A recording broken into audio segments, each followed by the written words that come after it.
Cianjur hancur semua nih, rumah hancur Cianjur. Ya Allah. Sebuah laporan ilmiah mengungkapkan ada wilayah Indonesia yang menyimpan sumber potensial gempa megatrust.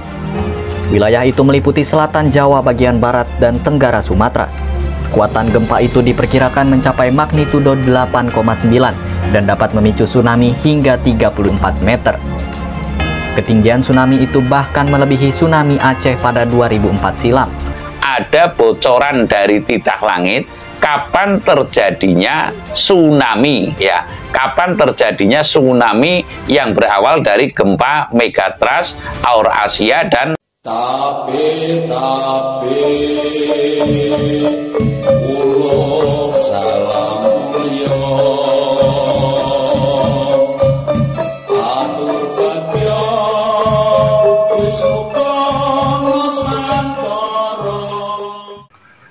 Hong wilahing jati nuhuni ajat-ajati luluh Nusantara tapi uluk salam mulia.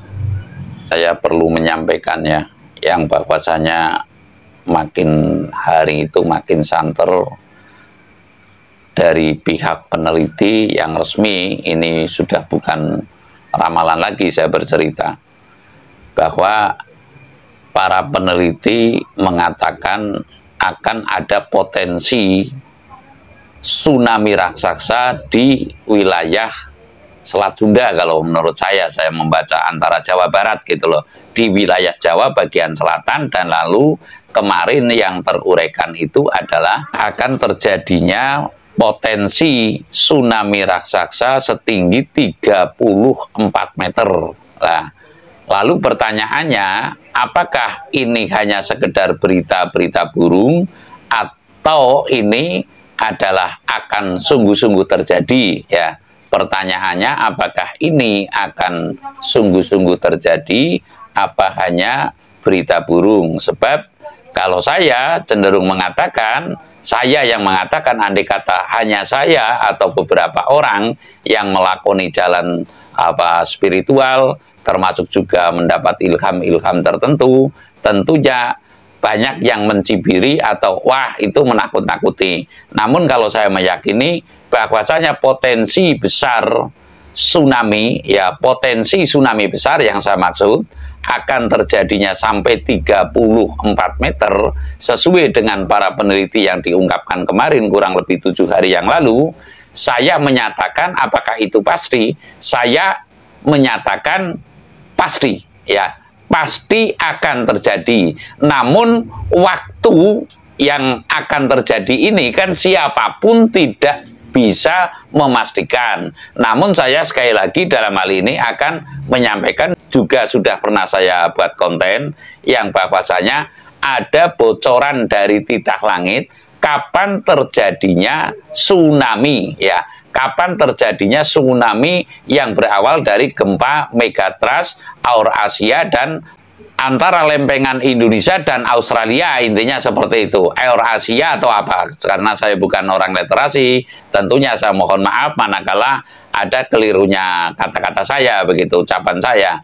Namun saya mengatakan bahwa semestinya dari dulu saya sering mengatakan pentingnya manunggalnya antara kaum kesatria dan kaum brahmana, ya, pentingnya kemanunggalan para kaum kesatria dan para kaum brahmana, para kaum peneliti dengan para kaum rohaniawan juga bolehlah. Jadi saya meyakini bahwa tentunya hal yang demikian karena sudah diucapkan tentunya akan terjadi, ya. Sebab kata-kata orang banyak atau kehendak orang banyak atau yang telah diucapkan orang banyak itu termasuk tidak carpe diem, dalam artian bisa dikatakan itu adalah merupakan kehendak orang banyak atau ucapan orang banyak adalah ucapan Tuhan, ya. Ucapan orang banyak adalah kehendak Tuhan lah. Ucapan orang banyak juga bisa banyak yang mengartikan pula adalah kata-kata Tuhan atau ucapan Tuhan atau firman Tuhan begitu. Akan terjadinya potensi tsunami raksasa ini setinggi 34 meter, apakah itu akan terjadi? Menurut saya ya, dan itu pasti akan terjadi. Saya menyampaikan sekali lagi bahwasanya bocoran dari titah langit yang saya terima, kapan akan terjadi? Kemungkinan tidak ada yang bisa memastikan. Namun biasanya titah langit itu akan memberikan odo-odo atau rambu-rambu ya. Rambu-rambu itu tentu diterima oleh orang yang dikehendaki. Bukan berarti saya merasa lebih tinggi dari yang lain.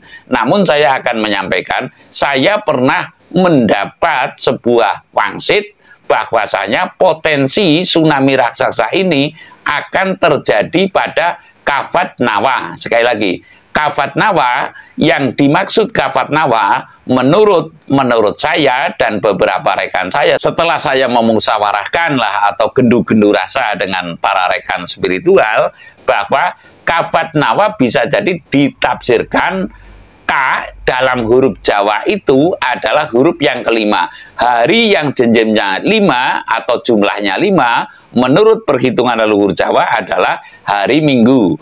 Kafat atau bisa diartikan Ahad ya. Artinya saya mengatakan niscaya potensi gempa dan tsunami setinggi 34 meter atau bahkan lebih atau bisa jadi kurang, niscaya akan terjadi pada hari Minggu. Lah, Nawa dalam hitungan tentunya kalau Nawa itu dalam bahasa Jawa kuno adalah jumlah 9. Hari Minggu yang jumlahnya 9 ini menurut saya, ya monggo ditafsir pula bahwasanya saya mendapat ilham dari titah langit bahwa potensi gempa dan tsunami itu akan terjadi pada Kafat Nawa. Tafsir saya adalah Minggu yang jumlahnya itu 9 adalah hari Minggu Wage ya. Hari Minggu Wage inilah kemungkinan akan terjadi ya. Saya tidak memastikan, namun saya menyampaikan bocoran dari titah langit bahwasanya akan terjadi gempa dan tsunami itu pada saat Kafat Nawa ya. Kafat Nawa saya mentafsiri adalah hari Minggu Wage.